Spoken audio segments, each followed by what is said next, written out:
Esse vídeo é uma apresentação de alguns conceitos e algumas questões que eu tenho trabalhado em pesquisa ao longo dos últimos anos, particularmente com relação à discussão sobre saúde e doença, processo de saúde e doença e as respostas à doença em termos de política e de ciência.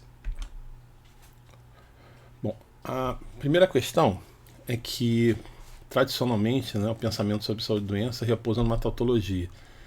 A ideia de que saúde é simplesmente uma ausência de doença e vice-versa, que doença é ausência de saúde. Isso positivamente não acrescenta muito à nossa discussão. Para olhar um pouco mais para esse conceito, a gente tem que recorrer à história, né?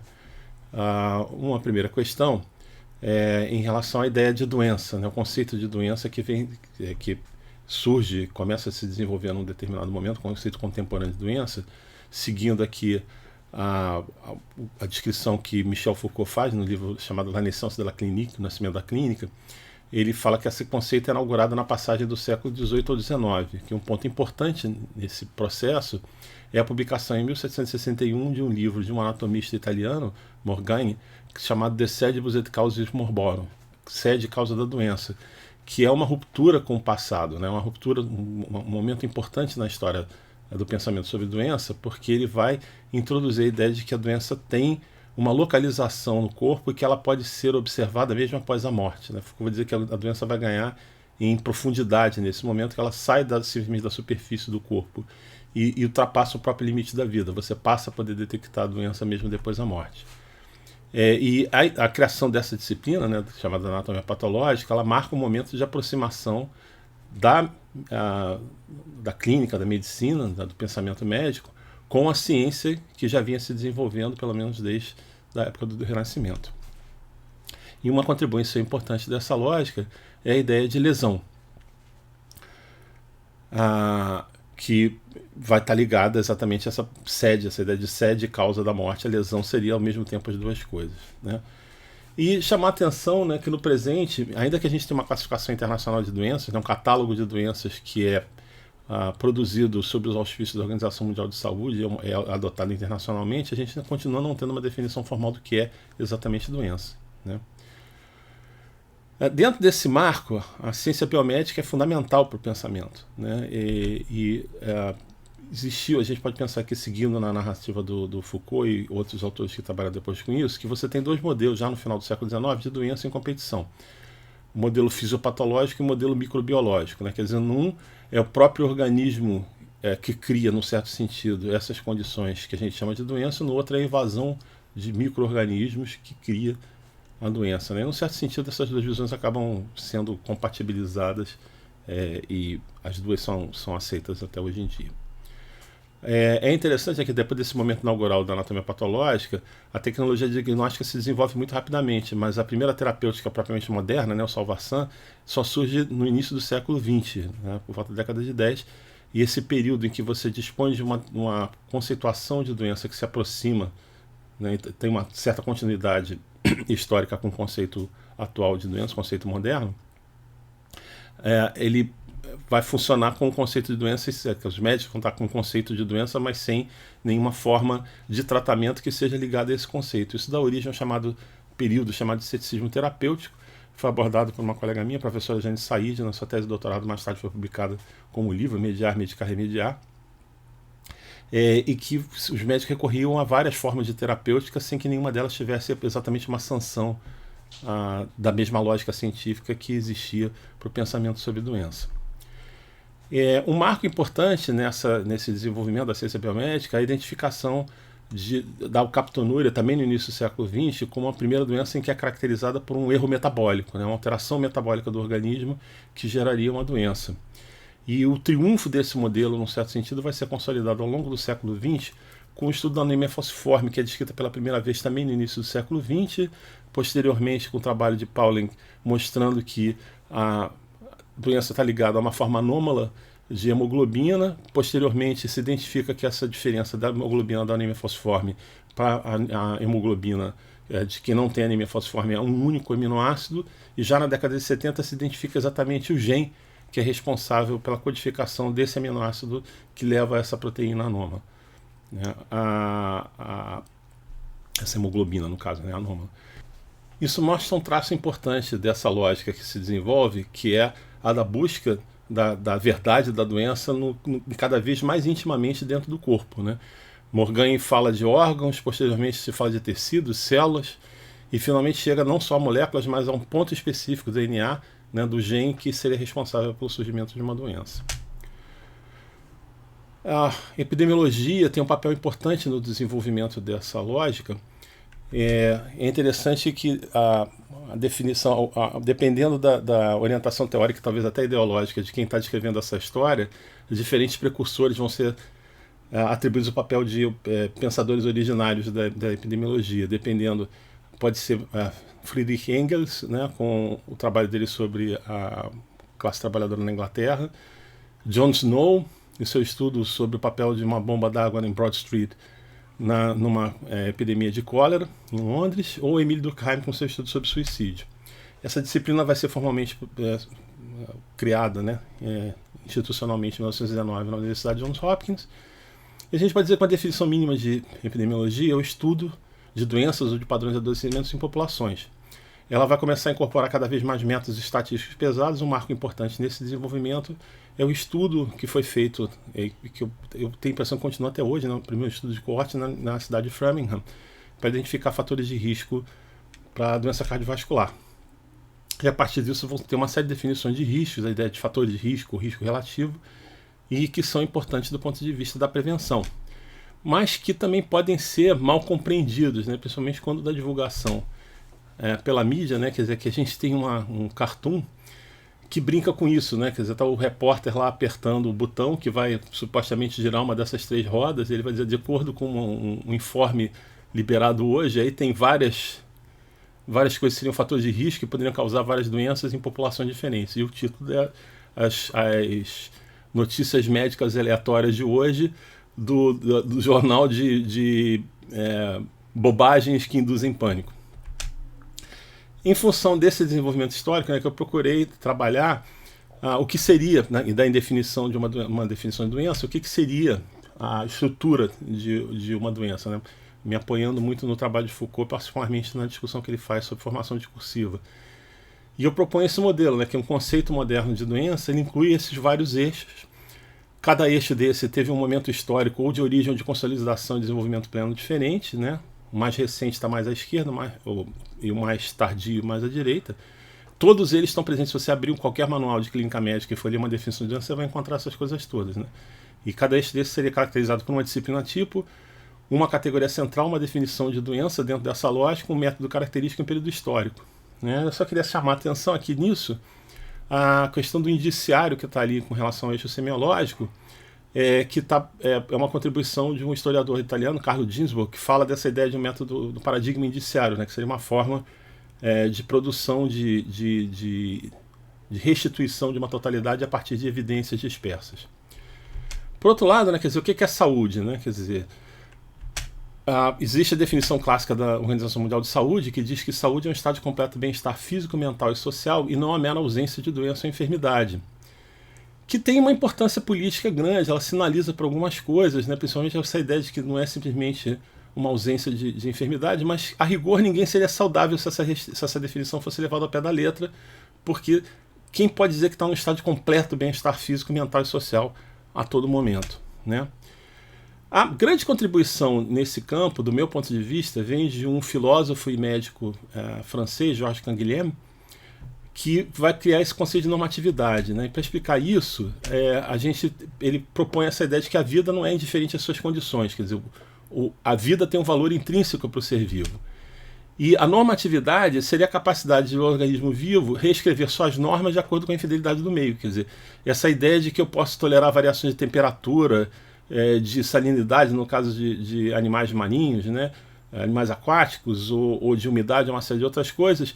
Eu posso me readaptar a diversas condições, correr ou estar parado, ou, enfim, esses parâmetros que normalmente a gente mede, tipo pressão arterial, respiração, os vários, a pH do sangue, etc., eles têm mecanismos de adaptação que permitem que você possa existir numa variedade de meios diferentes, né? E isso seria normatividade, seria essa capacidade de estar impondo as suas normas a essas infidelidades. E a doença é vista como uma restrição da normatividade. Ele apresenta isso num livro muito importante, que foi a sua tese de doutorado, Le Normal et la Pathologie, que ele defendeu em 43, e depois em 1966 ele fez uma nova edição, acrescentando toda uma série de novas questões ao seu texto original. Ainda nesse contexto, é muito importante o conceito de medicalização, que tem quase tantas definições quanto autores que escrevem sobre medicalização. Eu tenho trabalhado com a definição de um sociólogo americano, Peter Conrad, que define medicalização dessa forma, como um processo pelo qual problemas não médicos se tornam definidos e tratados como problemas médicos, usualmente em termos de doenças e desordens.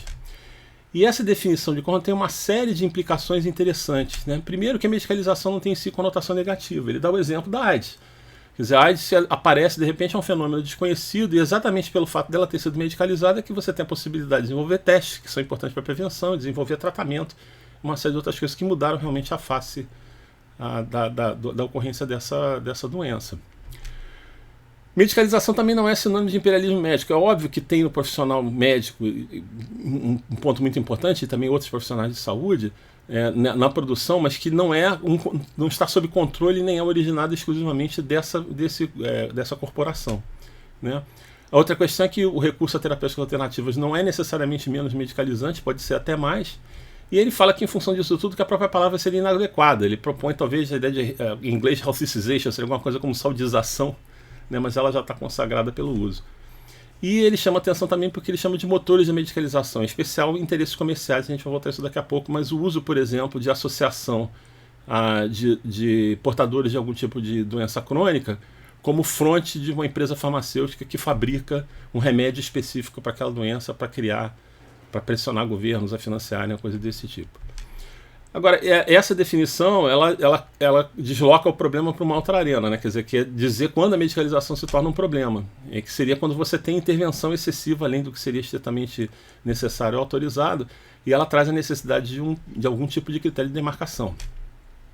E essa medicalização desmesurada, excessiva, levaria a danos, né, pela heterogeneia, a subjugação, no sentido que você teria o apagamento de uma série de questões sociais transformadas em doença, especialmente em adoecimento psíquico, e o desperdício de recursos, que é muito importante para o sistema de saúde, que são financiados com recursos públicos. Dentro dessa lógica, né, pensando naquela estrutura da doença que eu estava colocando, existem duas vias importantes para a medicalização. Que seria quando você tem doenças que são definidas por limites numéricos, que é o caso da hipertensão, por exemplo, você desloca o limite do que seria considerado normal, e ao fazer isso, você aumenta o número de pessoas que estão contidas dentro daquela definição. É um exemplo que eu vi num determinado livro, falando sobre o uso de estatina e hipercolesterolemia. Quer dizer, em um determinado momento, um painel de especialistas rever o que seria o parâmetro considerado normal do colesterol por uma fração de miligrama por decilitro, e ao fazer isso, instantaneamente, o número de potenciais usuários de estatina aumenta de 13 milhões para 36 milhões de pessoas só nos Estados Unidos.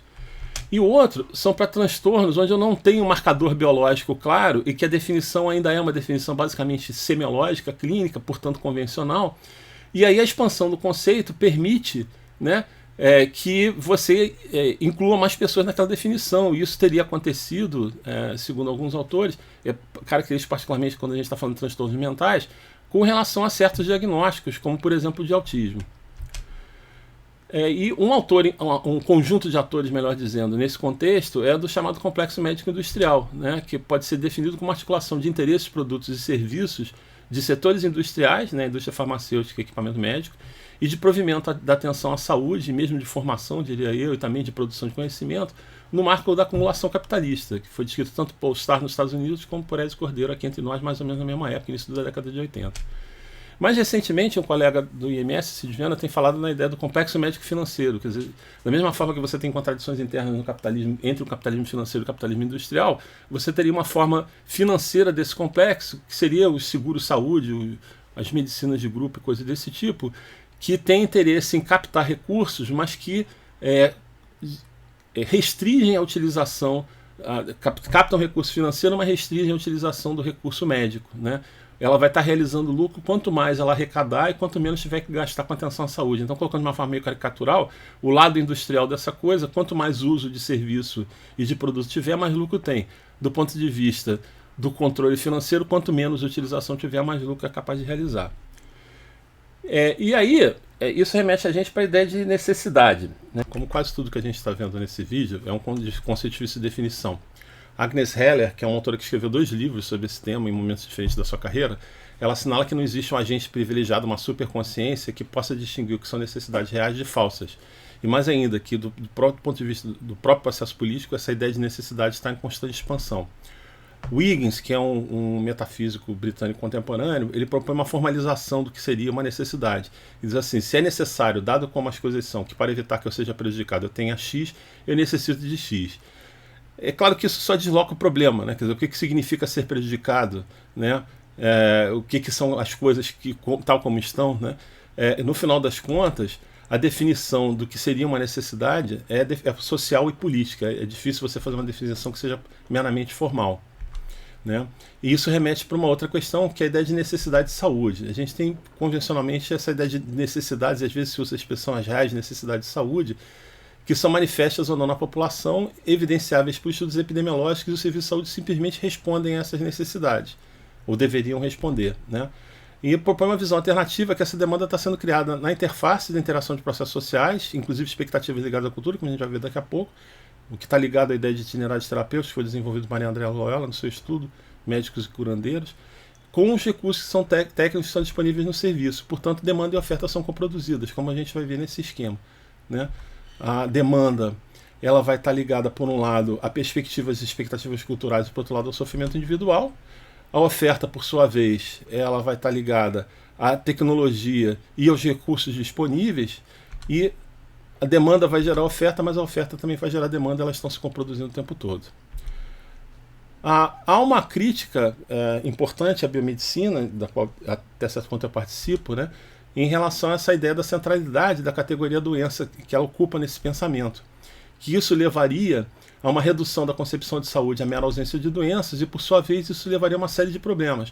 A ênfase excessiva na chamada tecnologia dura na produção de diagnósticos, né, a redução da terapêutica à prescrição medicamentosa, a prevenção sendo relegada a segundo plano, e o resultado disso tudo, a exclusão de aspectos sociais ou subjetivos, né, da própria ideia de sofrimento quando a gente está discutindo doença. E a resposta a isso seria rapidamente, né, resolvido se a gente passasse a trabalhar com uma concepção positiva de saúde. Porém, isso também tem alguns problemas, né? Quer dizer, em primeiro lugar, que a questão central não é exatamente esse direcionamento às doenças, mas o caráter reducionista desse pensamento, né, biomédico. O Aroca, no livro que foi publicado postumamente, que era originalmente a sua tese de doutorado, o Dilema Preventivista, ele trabalha muito sobre essa ideia, né?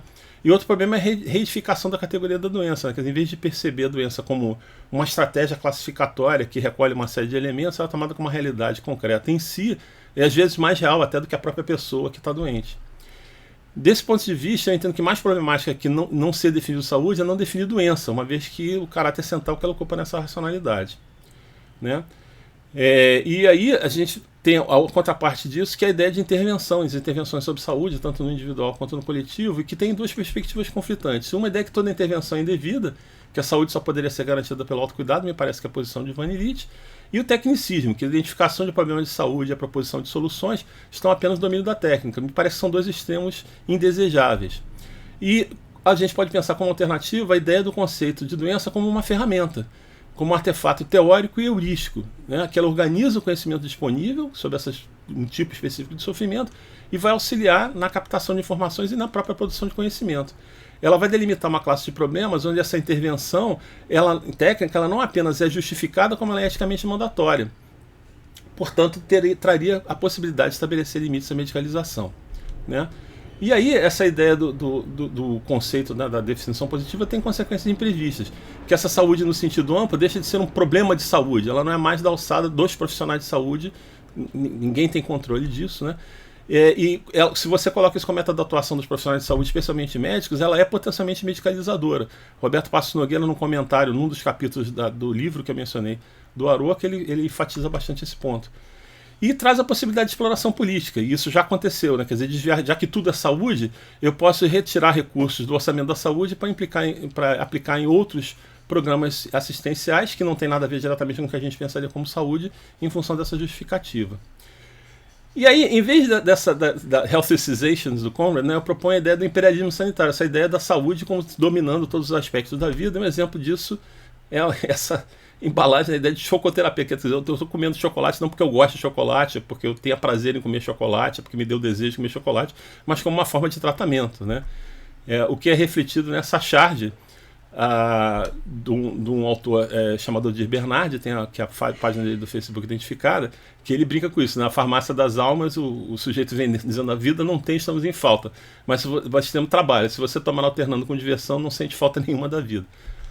Bom, aí voltando à questão da saúde, né, da definição, é possível definir ela como a própria plenitude da vida. Essa ideia de busca da felicidade está expressa na própria Declaração de Independência dos Estados Unidos, né, que fala que as pessoas têm um direito inerente à busca pela felicidade, que vai estar ligada possivelmente ao conceito de grande saúde de Nietzsche, uma coisa que Guilherme vai trabalhar mais tarde numa conferência que ele faz sobre a saúde como conceito vulgar. Essa saúde, porém, ela vai extrapolar esse limite das intervenções estritamente pensadas como saúde, né, promoção, prevenção e tratamento, e mesmo nas políticas do Estado em sentido amplo. A gente não quer que o Estado dite aos cidadãos como eles devem viver a sua vida. Porém, há uma classe específica de obstáculos à vida plena que é representada pelo que a gente chama de doença. E desse ponto de vista é razoável essa centralidade que essa categoria tem para as ações de saúde propriamente dita, né? E daí a gente chega ao limite, que eu tinha colocado essa questão da demarcação. A lógica da saúde, ela sanciona intervenções, que não necessariamente só de saúde pública, que vão além da sua legitimidade e produz danos. E aí a gente estaria tendo medicalização, né? Serviços de interesses comerciais, a ideia de disease mongering, que não tem uma tradução muito boa em português. Mongering tem alguma coisa como uma comercialização, mas tem uma conotação implicitamente negativa. A superextensão do conceito de saúde, que estreita o horizonte de possibilidade da boa vida, né? Então viver bem não é ser feliz, viver bem não é ser pleno, não é ser realizado, não é interagir com outros, é simplesmente não ter doenças e viver em função, né, só consumir coisas que diminuem o seu risco de adoecer ou que aumentam a sua possibilidade de ser saudável. E a utilização do discurso do risco para culpabilizar indivíduos, né? E é interessante que a medicalização que vem dessas estratégias de marketing passa a incluir o próprio judiciário. Tem toda uma discussão sobre judicialização que mostra isso. Mas também tem que ser considerado quando os danos que são decorrentes da não intervenção, quando ela é ética e tecnicamente justificável, né? Eu vou voltar a isso daqui a pouco. E aí a gente tem que procurar um equilíbrio que é muito delicado, né, que essas medidas de saúde pública, ainda que elas sejam tecnicamente informadas, elas devem ser resolvidas no âmbito das políticas públicas, quer dizer, elas têm que ser democraticamente decididas. O risco potencial para direitos individuais deve ser considerado sempre que possível evitado.